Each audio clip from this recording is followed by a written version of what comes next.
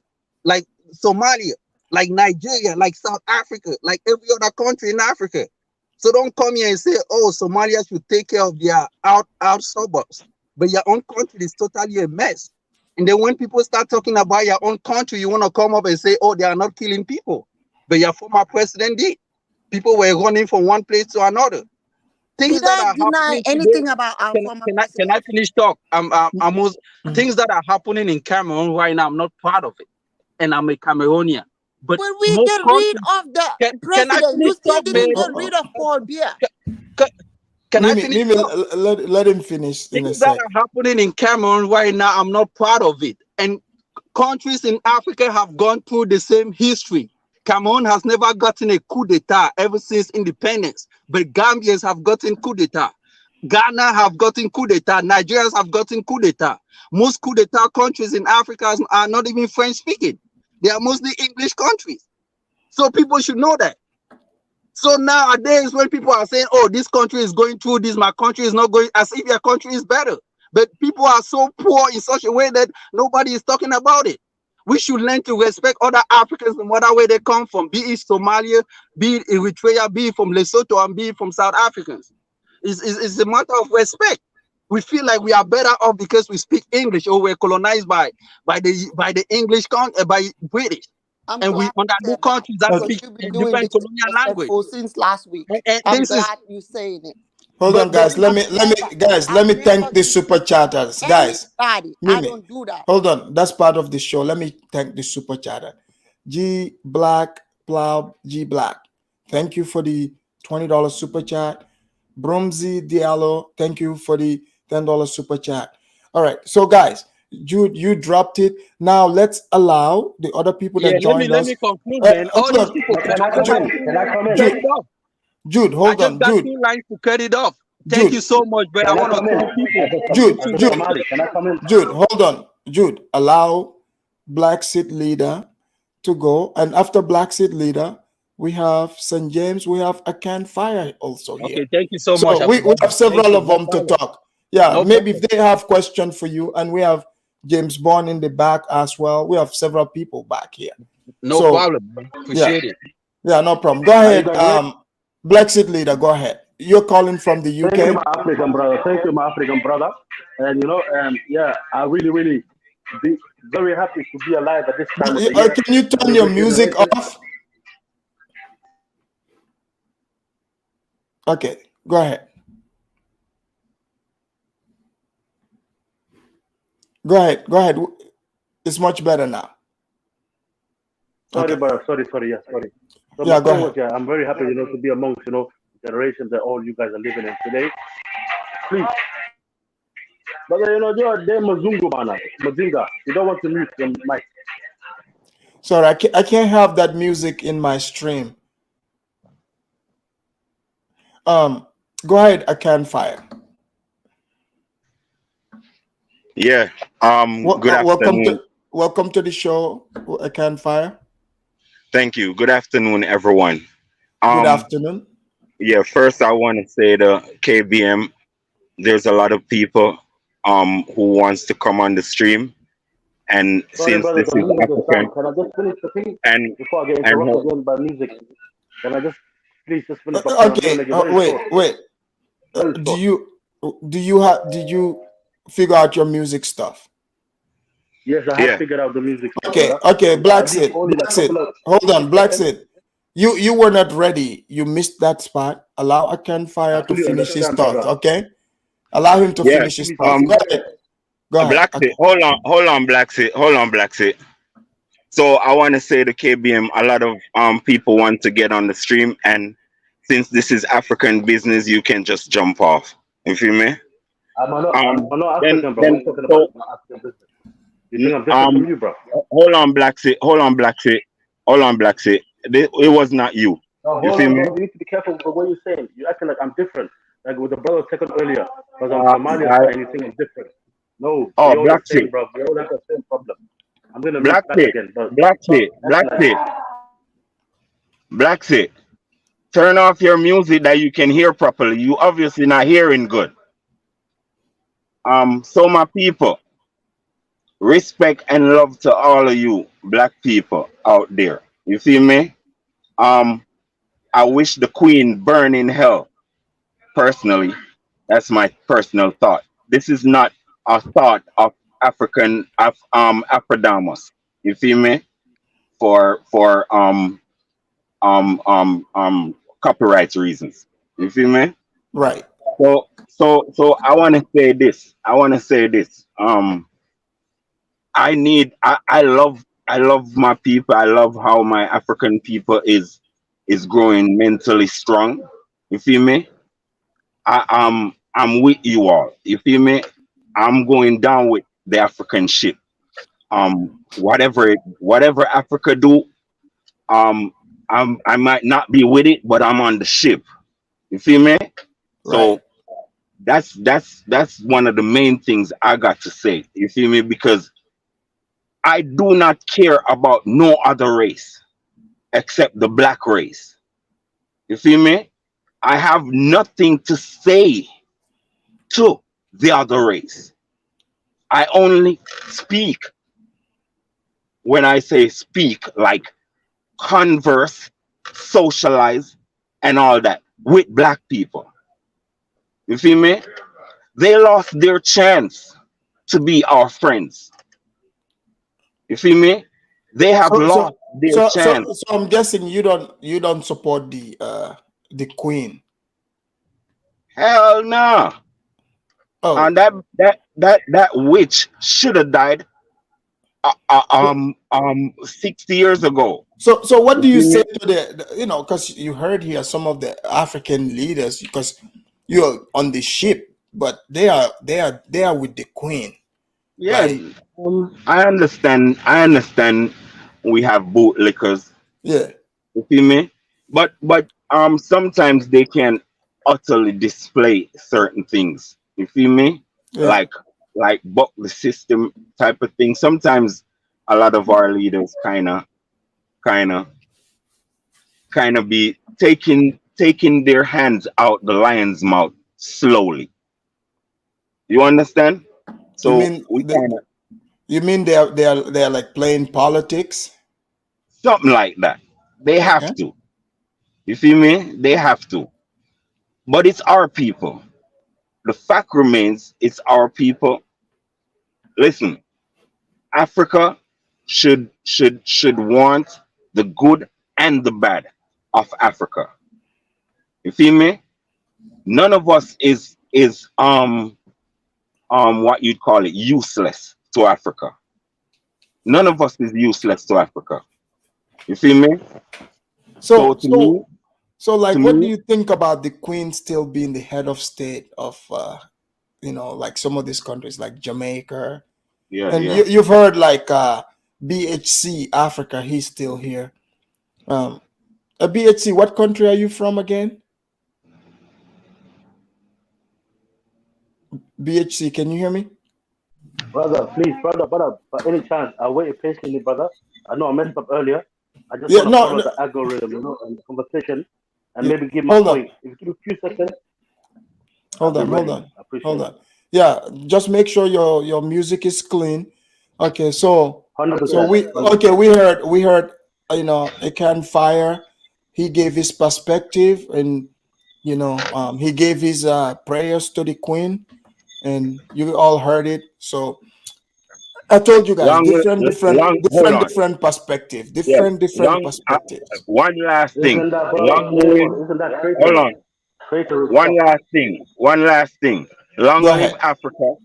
Long live Africa. Long live the Caribbean. Long live Black America. Thank you. We heard that. Okay, My Black brother, Seed please, leader, please. make it quick. Then we have St. James also Okay, here. okay. Back to what I was trying to say earlier. Yeah, I'm very happy to be part of the generation that we all living in right now. Because what I see right now is many Malcolm X's, especially great leaders, in Kwame Wait, Nkrumah, and great leaders from Africa. you're calling from the UK, right? Britain, yes. I Where, got Italy? this news. I was one of the first people who got this news, and I was the most happiest day of my life. And I'll tell Wait, you you why, said brother. you Yeah, calling from Italy? Britain. Oh, Britain. Okay. So are you mourning the death of the Queen? How can I, brother? This is more celebration. These people colonized us, enslaved us, done all of this, and they're still the leaders of the Commonwealth. They're still controlling the wealth of the black people. Their motive is to keep the black people poor forever. You know what I'm saying? This is called open racism. So the Queen and her monarchy, all of these things, it's like it's a system for black people to bow down. with the slave master. The people that did the same thing to my brothers in America when they colonized Africa. Look, they came into Kenya at one point, yeah? They sent black people to fight for against Hitler, World War II. But do you think black people and African people got freedom after we fight for their war? No, we were still colonized. And they still came back to Kenya. They killed almost 200,000 Kenyan people. This is the time of the Queen. The Queen was alive. She signed this paper. So this is the reality, you know. How can I celebrate my own, you know? And back to my brothers, what they were saying, yeah? This is the best time to be an African. What it is, but I'm so proud. I'm from the whole of Africa. Many of my people are trying to be anti-African, this and that. They're confused, you know. They need help from all of us Africans. Doesn't mean we're different from you guys. We're just exactly the same. But the problem why these people are like this is because they will never allow colonizer into the country. Somali people have different type of history where we never treated our own brothers. So we feel treated today that we see Kenyan people next door, this side, celebrating the Queen, welcoming the Queen. The country is called the Queen's Land. How can Africa be part of the Queen's Land, colonizer? That's my point. Thank you. And St. the James. African people, and I'm very happy for all of you waking up because you know what? You all great leaders in a different type of territory. Remember this: you African people, the best animal, the strongest animal is the lion in the world, and it comes from Africa.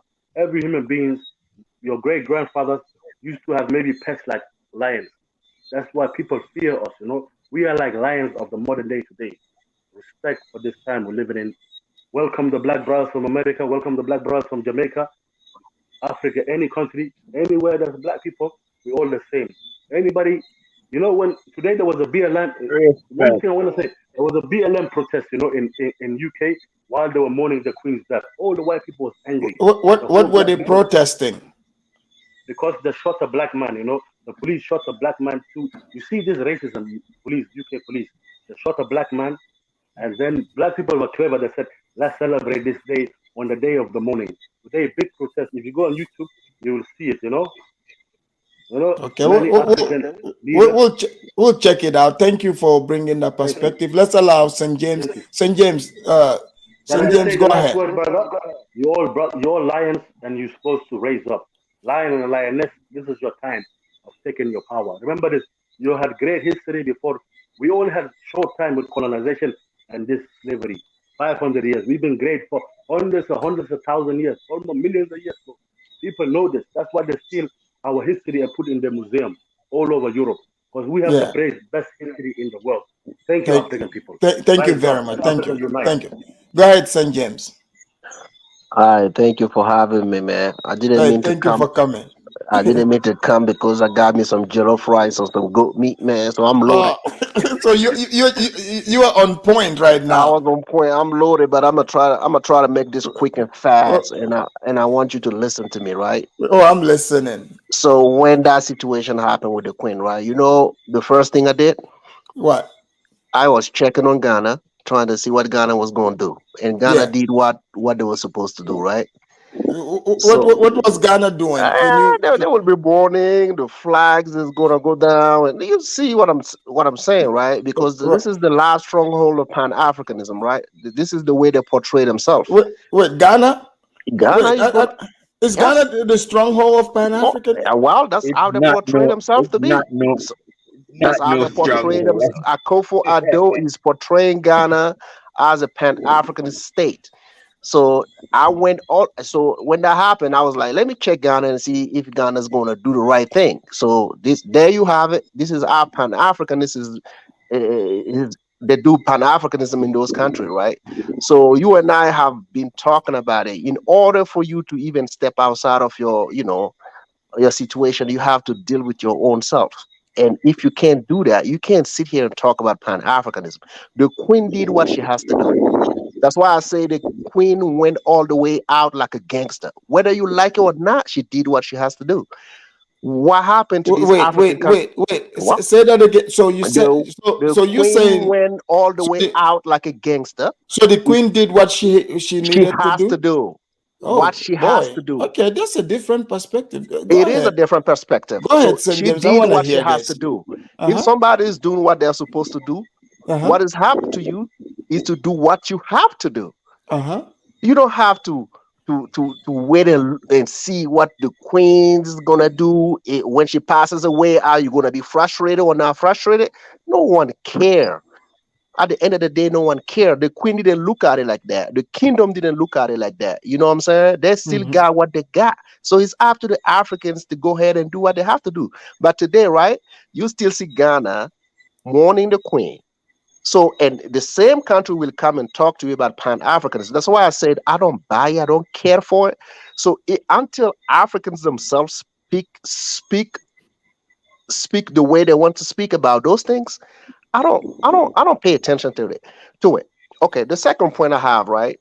So when you have someone like Judy, right? He comes here, he talks about bashing other African countries. I never like ever since you started Afrodamus, you spoke Thank about you, one St. country in James. particular. You spoke about you did a show about one country in particular, and that the YouTuber got mad, right? You remember those days, right? And it was about reporting on news, passing the information to others so they can understand exactly what's going on. I once told you I don't mind. Sorry, St. James. I don't mean to cut you, but let me read this one real quick. Okay, go ahead. Rasmois, thank you for the super chat. Rasmois said, "God save the Queen, R.I.P. my beloved." So Hey, I mean, everything is good. it looks like Rasmois, as far as he's concerned, the Queen is drinking tea and crumpet in heaven. Yeah. And also, Yummy Boss said, LOL, 1,000 Somalis beat one English with one leg. Habibi, we beat the British. Meaning I love. love you, my My brother. love. I love you, my brother. I love you, my brother. Go ahead, St. James. Yeah, thank So you. it's about Africa unite, reporting. Africa It's about unite. reporting on the news, right? So people can learn about a specific country.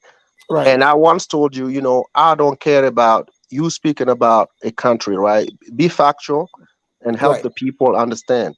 So on that note, I don't care about any country being portrayed, right, on your shows. But when you get on the chat and you talk about a country that is landlocked, so you speak like a white man because you don't know the history of my own country. Why is it landlocked? I would suggest you go read your history because we never been landlocked like this. So somebody made it that way. So I just want you to understand. So when you He's come been here and on the speak like white chat folks, disrespecting people, so and I don't when people talk about his country, he can take it. Right. And when I speak of Cameroon, right, you said, so many countries have coup d'etats. Of course, because they had coup d'etat because the people were fed up. I'm here to tell you some coup d'etat were good for my country because at least we progressed an inch. It's not enough. I understand that. But some coup d'etat were justified. You see what I'm saying? So it's different. So in your country since 1980, you got one president. Are you happy with that? You tell me. So you I want see to a lot come of now and tell Cameroonians me who are not. So, but you are I'm not from gonna Burkina make it. Let Faso, me you want to finish. talk I'm not. about Cameroon? Let me finish. I'm not gonna make it a St. James problem. I'm just reporting an information to the people. You have a president who's been there since 1980, and he's getting his care in Europe, and he's coming So back the to his Queen of country like there's England has been nothing. there since So, 1957. Do you see the okay. Queen? So you tell the people if you like that model or if you don't like that model. It's up to you. Now, But in let my me country, the coup talk since you d'etat, are coming, the right? coup d'etat that you mentioned, yes, I can as a Burkinabe, some of them were justified. One of the coup d'etat And what helped. change have you No, guys let me have ever finish. since those Let coup me d'etats finish. happened? Afterdamus, can you mute him so I can finish? Judah, let him finish, Judah. One of the coup d'etat helped Thomas Sankara to come in power. Thomas Sankara came in power by coup d'etat. You understand? But from 1983 to 1987, it made a great impact in my country and throughout Africa. At least you can acknowledge that. So I moved on to the next topic. So I got Mama Z over here telling us Africans that we are short-sighted. We don't think critically. But the Afrodamus report here to do that, to report on information. And you mentioned that Africans are welcoming everybody. So Afrodamus show is about that, right? Right. So Africans are welcoming everybody. So you have to be critical of the people that you're welcoming. So if we can report on information, how these people are going to think critically of themselves and their surrounding. So you are blocking the informations. You are making sure they stay short-sighted by having an agenda.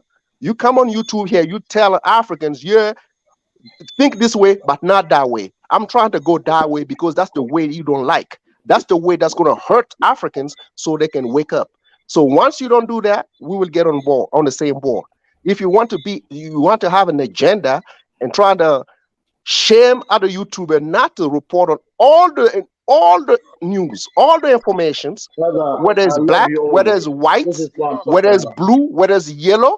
I'm not gonna be with you. We can report on the news on only one race. That's not gonna uplift Africa.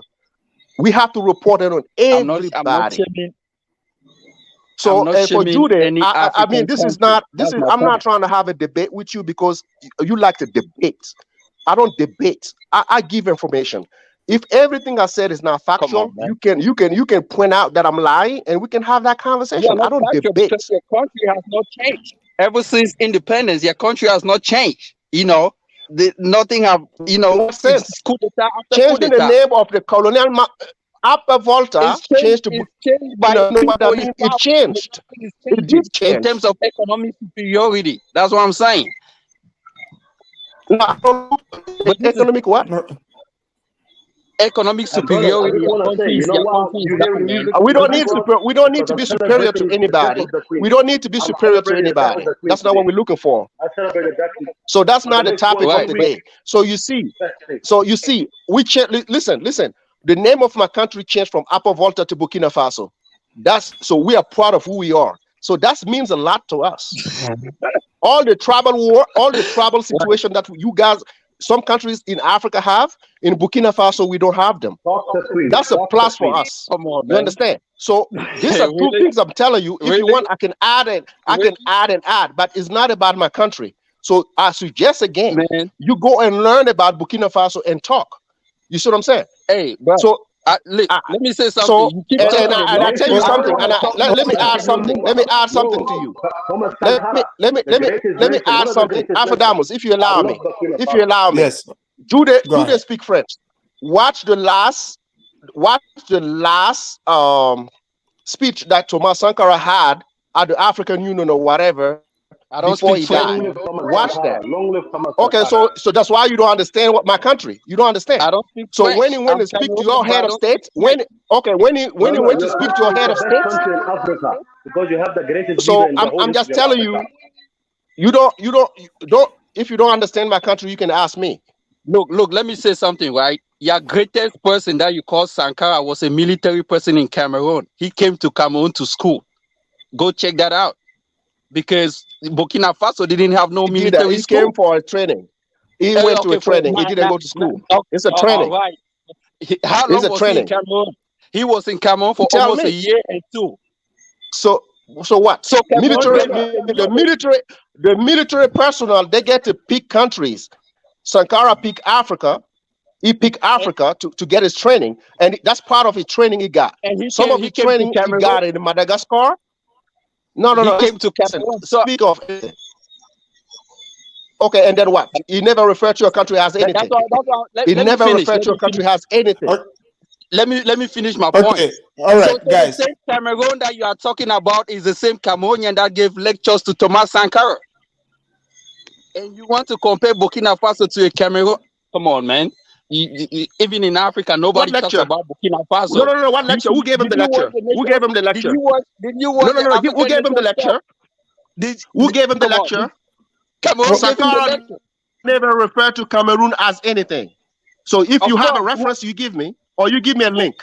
But who even take lectures from Thomas Sankara? He helped his people, not Africa. Who did he help in Africa? Are you crazy? Before, come on. What are you crazy, Jude? Before he came to power, are you crazy, Jude? Existed.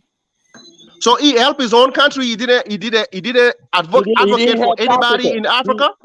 He helped his own countrymen. What help did he do for fellow Let me ask you. Okay, Jude. But Jude, Burkina Faso is in Africa. You gotta start. Charity begins at home. You gotta help your people. It begins first. at home. Right. Even our own currency. Who trying to get leave so we can create our own currency? Thomas Sankara. You guys use the French currency. Okay, what did Paul Biya do? Mr. Paul Biya, Mr. French Africa. What did he do? What did he do? When they want to assassinate the president, where did they go? Cameroon, Ivory Coast, Senegal. Yeah, you know Cameroon is bigger than your Burkina Yeah. Faso. That's why Oh yeah, nobody it comes is to you. bigger. It is bigger. Right. And they are the most puppet in Africa as well, the leader. Right, but they are the Paul most Biya is educated a as well. sellout to After the French. Nigerians, they are Cameroonians. At least you know should know that. that. At You should know that. You wanna guys, let's allow Olu, guys, hold on. Let's allow Olu right let me make also this statement. to drop. Let me make this statement and I'll be quiet. Let me make this statement and I'll be quiet. At least in Africa, in Francophone Africa, we know Paul Biya is the most sellout in Francophone Africa. I know you can live with that. If you can live with that, that's fine. But Africans, when you ask them, not St. James, ask most Africans, they know that your president is the biggest out in this fair. So deal with that. Man, can I say something real quick? Look, see, no matter where you come from, we are all Africans. But the fact is, your country, Burkina Faso, will never be close to Cameroon. I'm just saying, Cameroon is far better off in terms of war than even your country, than even stable countries in Africa. Let me make that clear. The same time, I don't see myself as, oh, we have this, we have this. I see myself as African, and we all go through the same problems in any point in time. We have been through the same situations, no matter what. So thank you. That's it. All right, let's allow Olu. Olu, right? Where are you calling from, Olu? I'm calling from Los Angeles, California, USA.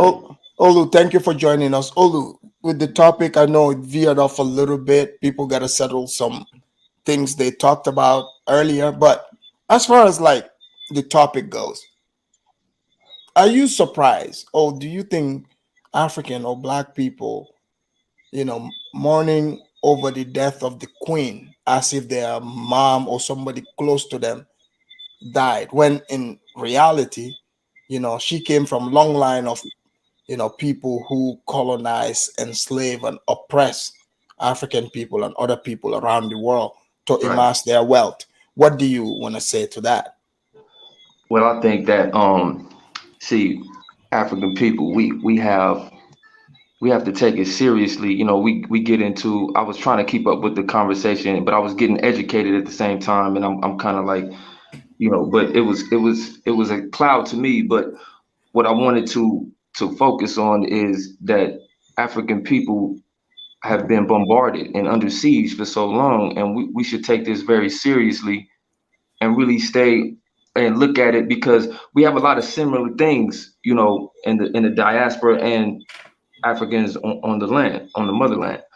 So if you look at the it's all about psychology. It's a sickness. I think we need to start analyzing it and I look at it like, I appreciate the question, and I'm glad. And before I even spoke, I wanted to really congratulate your show. It's very, very awesome. It's very, I can't believe. I mean, it's really like an oasis to me here on the internet. But Thank you. Salute you for that. Thank you. So I do find it ridiculous, but I don't want to even go into much how I find it ridiculous. You know what I mean? I want to go into solving our problem of like the psychological problems that we having with responding with people. Now, when we tend to say, when we look at African people and do things like cry over, someone who has been adversarial to us for so long, it's kind of like we're like we're not. I'm losing my train of thought. It's like this. Like, do you think it's more like is it a trendy thing, or really like Stockholm syndrome? Like, I think it's loving your oppressor, because like some people want to make the argument that, okay, someone said the Queen is just from that line, but the Queen was on the throne when most other African countries were still colonized and other non-African. You see, like, we got to understand that when you talk about history, we have to really be real. Recently time has been going fast because of industrialism, and then the whole power in Europe has been a handing the baton off, so to speak, type of thing for hundreds and thousands of years. So we've been subjugated by this power, and it just the information age came out. So I mean, you gotta kind of expect mature Pan-Africanists have to expect this type of behavior, not be so wild over it all the time, and just be like, at least take note and just do some type of, when we see other Africans, this is what I was trying to say. When we see other Africans do things, we tend to lump everybody in one box. group. Yeah, we do that so much, even in every region where we at. We do that, whether you in a village or from the block. So that shows you that is something wrong with the mind. I was just listening to your previous thing you did months ago about the Africans being docile. That's how I got to the page, and I'm like, I really wanted to speak on that. I kind of accidentally fell in this one, but it speaks to that. It's like, we really have to. It's education, man, and experiencing how the world is operating, not just just responding and being all angry. It's like, okay, with the Queen, right? So with the Queen, she passes away. A mature Pan-Africanist, we know what goes down in history, but I mean, do you know what's going on in detail? And how the power is shifting out there, and all these. It's a lot of the things where we can kind of shift the conversation, be more healthy. Because I tell you like this, in the world right now, it's becoming more adversarial to the African, because nobody's stupid. Everybody see what's going on. Right. And it's like, why would you want to get on here and just start expressing foully about how this old lady, there's people who really love her, even if they're African, they might be your neighbor and they really love her. Okay, we have to be smarter. Okay, period. So that's all. I don't know. Thank you for that perspective. Yeah, I mean, people are. Respect a little bit. I know historically they've been very, it's been brutal. I mean, even to this day though, so there's crap going on today. You know what I mean? So I mean, pick a fight. You dig, all across the world. So it's like, just I would say just be more cool, and just I'm just gonna say to the mature Pan-Africans, because I gotta separate that pocket from people who are still learning, and trying to figure out certain levels of understanding our defense. You're right. You're absolutely right, guys. We're gonna do our closing statements here. So let's have KBM go for it, and we walk our way down. Let's go, KBM. Yeah. I just want to say that,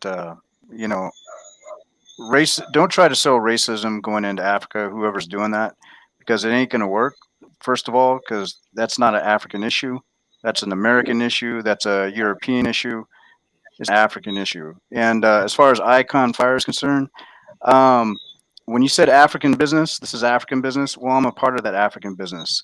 I'm married to an African woman. I own land in Africa. So whatever goes on in Africa is definitely my business, because it affects me, not just everybody else that lives there. So on that note, I'm out. Thank you, Afrodamus, for having me on. Peace. Hey, thank you, KBM, for coming again. All right. We have Kemet Kunta. Kemet Kunta, what do you want to say in your last statement, your closing statements? Brother, thank you, Afrodamus. Can you guys tell me when I can talk? Sorry, Black Seed Leader, can I conclude because time is running out? Go ahead. Yeah, my closing statement will be to say, in as much as we talk a lot about colonialism, we must not forget that the Arabs, we also have to demand reparation from the Arabs if we are to demand reparation from them. Good luck with that. Yeah, because the Arabs, in my view, they did worse. They did a lot more worse than the West. So we have to look into that as well. But we are too naive in Africa, over here whenever it is said. But apart from that, I'm happy to join the show and hearing all the, what is it called, conversation, disagreeing to agree. Hey, it's one Africa. We keep it real. Give thanks, Afrodamus. Hutep. Hutep, Kemet Kunta. And don't forget my slogan: grow what you eat and eat what you grow. That's right. I'm keeping it really here. That's right. I believe in making it in Africa, not moving out anywhere, because nobody ain't coming out anywhere to come and make it up here. So we have to believe in ourselves. If we are saying it, we must do it. Thank you, Then we can talk real things. Hutep. Thank you. Hutep. All right. Now we have BHC Africa. BHC, your last closing statements. Yeah, Afridamus. Just want to say, keep up the good work, man. You've been doing a good job on this show. And just sending much love from St. Kitts and Nevis in the Caribbean to all my African brothers and sisters. And just want to agree with KBM what he said. What happened down here in the islands is that on the island I'm on right now, all we see is American news, American media, European media. They don't teach in the educational system. They don't teach us nothing about Africa. So I only start to learn about Africa through the internet and Oh YouTube wow, that's pretty good. learning. It's like that's why I like this putting these shows together. Sometimes it Uh-huh. gets people say it gets heated, but at least people would meet, talk, and eventually understand each other. Some of the topics Yeah, when I touch it here, as you can see, the people get heated, but at yeah, the end of the day, we would understand each other for sure. yeah, because people get to know each other and so. Yes. Like for me personally, I never been to Africa, but one of these days I'm looking forward to traveling. Wow. Here on the island, we have Kenyans, we have Ugandans, we Oh, have really? people from, yeah, we have a lot Okay. of Kenyans and our Kenyan community, Nigerians, Mm-hmm. um, Ghana, Okay. Cameroon. Okay. What's Yeah, the so we have a lot population? of, What's the population there? the population is like 55,000 people. Oh, okay. So it's not it's not It's it's not small. big at all. It's like a city. No, no, it's small. It's an island. It's like a small island. Okay. So yeah, close to Well, Antigua. well, thanks for Yeah, coming because a lot of people today they've learned, about yeah, your island, and hopefully, you get to call in some more and share with yeah. the rest of us here, and we Definitely, can learn, so we can learn. definitely. And one last thing. Even though the Queen is the head of state here on the island, um, is the government like control everything, so they're not ruling, but they're still the head of state, like Jamaica, something Yeah. like how Jamaica is. Oh, So, okay. So but same system. yeah, but All right. much love, man, much love, and visit. I hope everybody visit. From We Africa, we will. need more Africans in the Caribbean. You Yeah, we'll needed to come. definitely. Well, guys, you all heard it, man. You heard And it right here. most Africans can travel to St. Kitts and Nevis visa free without a Oh, okay. visa.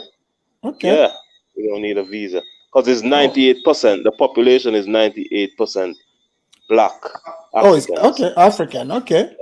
Yeah, so keep up the Well, good work, guys, brother, and hey, I'll definitely call in some more. thank you for coming. Thank you. Thank you. All right.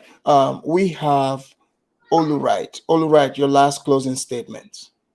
I just want to peace out to everybody. I know how we get. It's really hot. You know what I'm saying? The situation that we in, but it's a lot of love. And I sense, I feel that that's how we're gonna do it right there. You know what I mean? All right.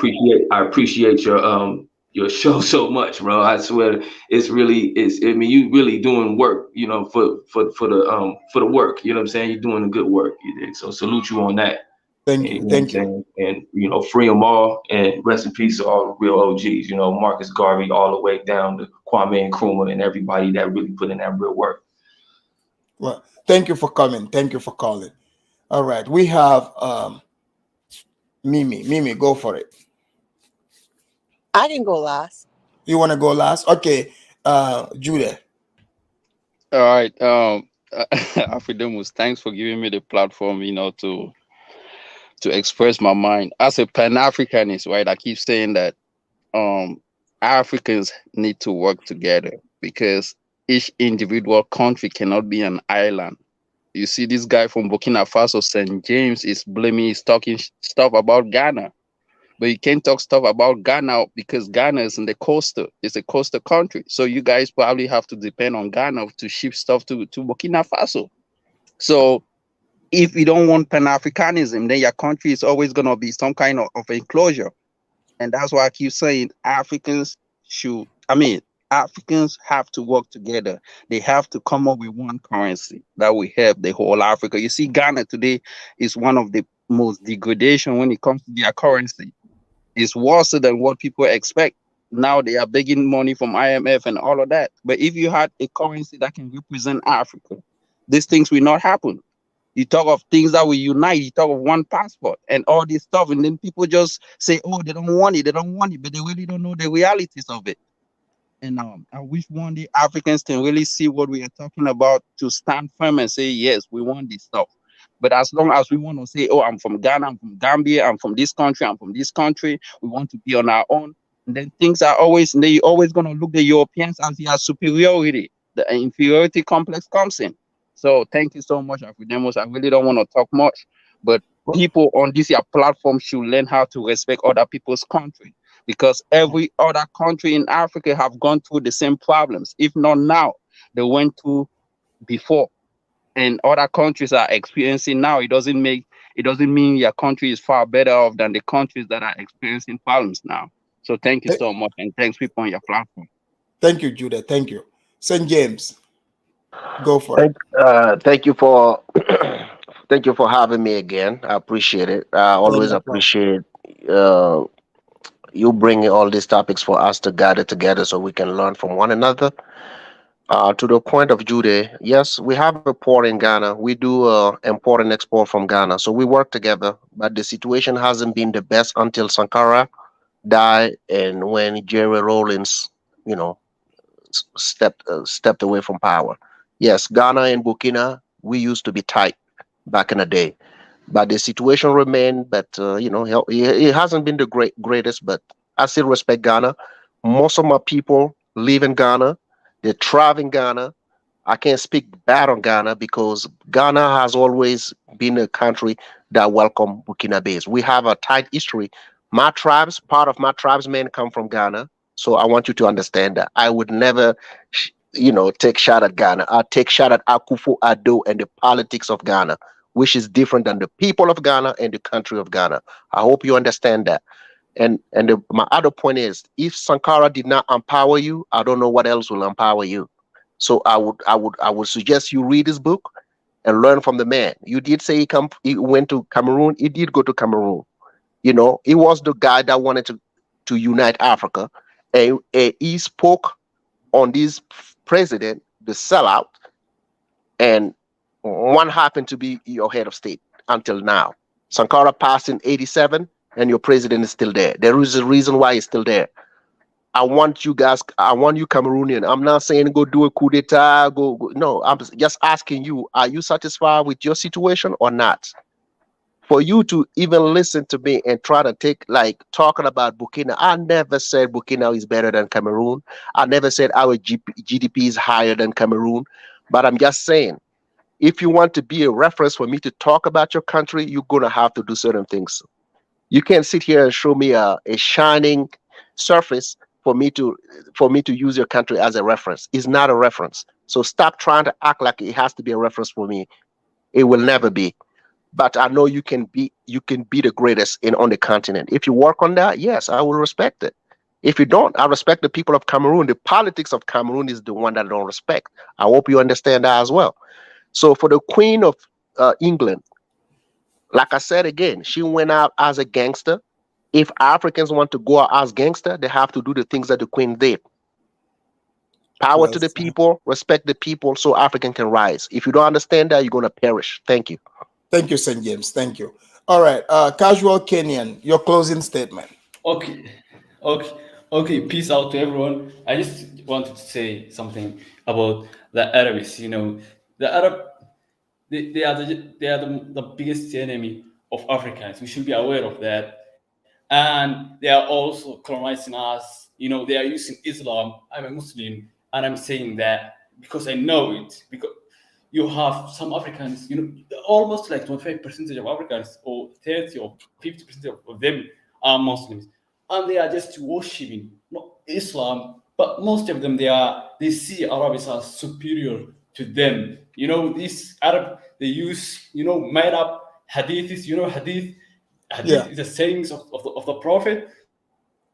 They use made up hadith, fake hadiths, to just ensure that Arabs are superior race to all other races. And if you don't believe in those hadiths, you are not Muslim.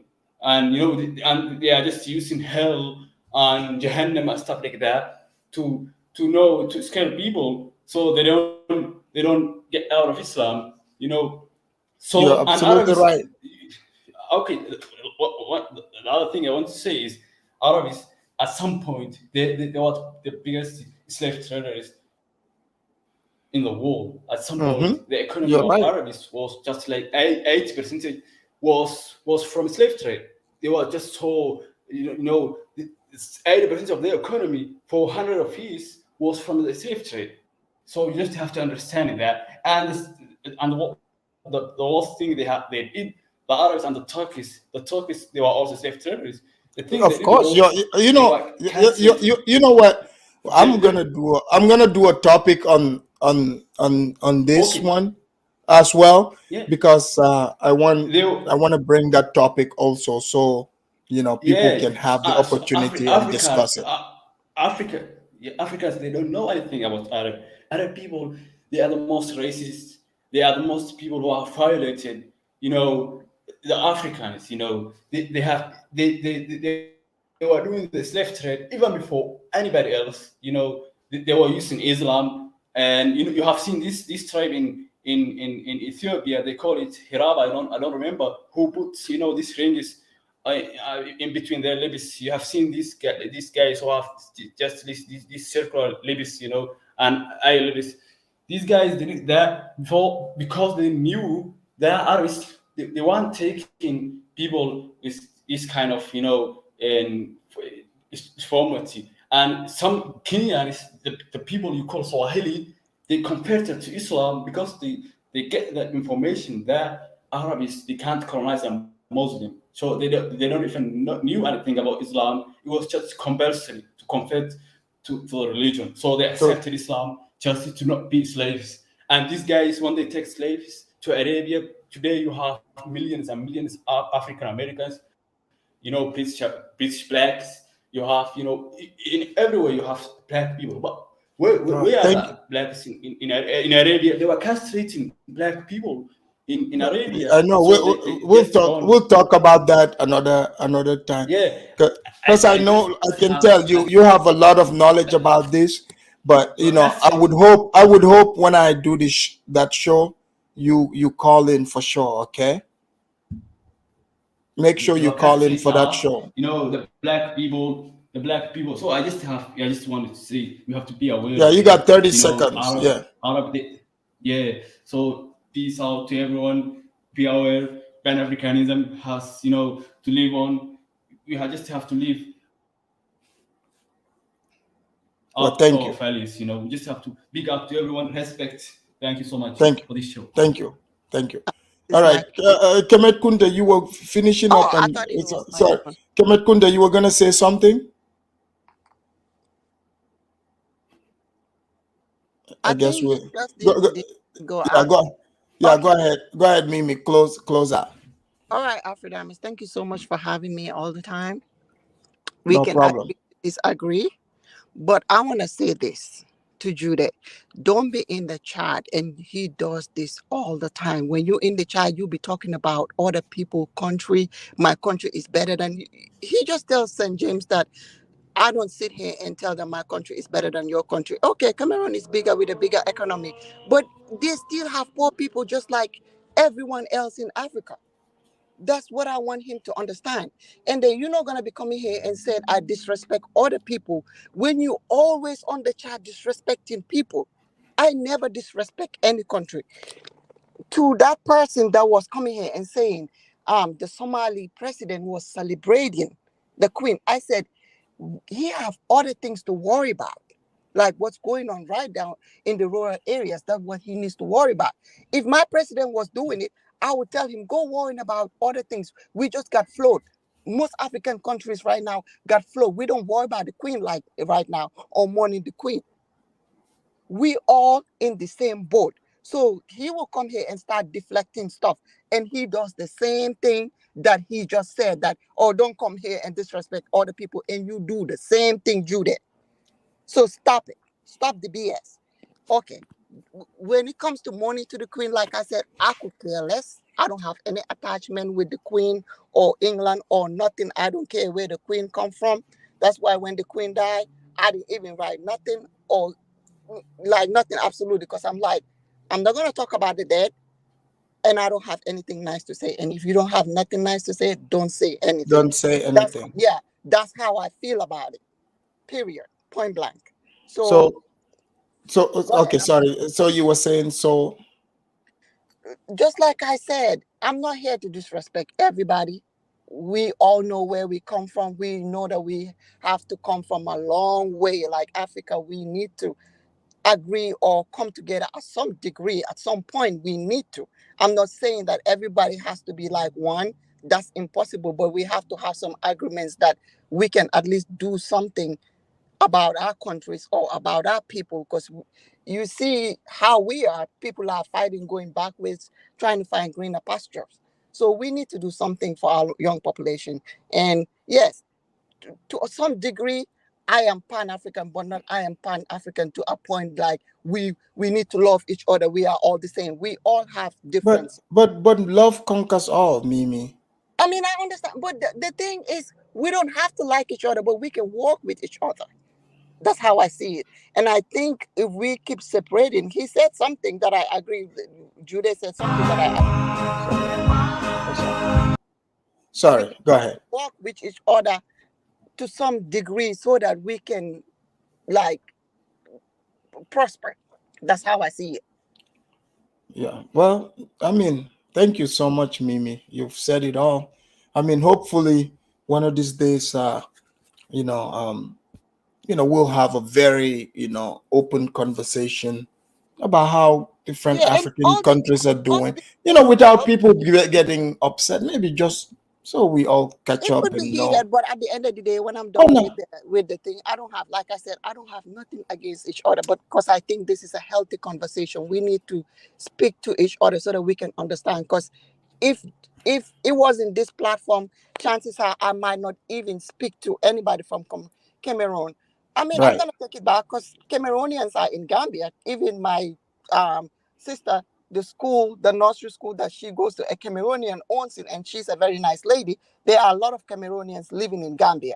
So we need to speak with each other to some point so that we can understand each other, but not like bashing each other like you nobody, you nothing. No, everybody comes from somewhere and everybody's proud of where they come from. It doesn't matter what it is. It is what it is. That's how I see it. Thank you, Mimi. Thank you so much. Thank you.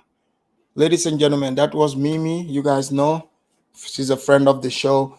Ladies and gentlemen, I want to thank all of you for watching another show. We didn't go as like last week, the long one. This is long too, but you guys know now I do twice a week. Tomorrow we have another very interesting topic. I hope you're ready to come for it. So I don't know what you've learned from this, but I've learned quite a bit, even though, as you guys know, over here, yes, we would have the main topic that is common. But when the panel opens up, sometimes it's going to veer off because some people, they have to talk about, their country or other countries. And you guys know that brings some heated conversation to the table. And these heated conversations they are necessary. They are necessary. So tomorrow we're going to have another very interesting topic. Make sure you have your popcorns, bring your pen and paper so you can take notes for your calls. But until next time, please make sure you like and subscribe to this channel if you're new here. And please know that at the end of the day, it's all out of love. Spread love, okay? Not hate. I'll see you another time. Peace.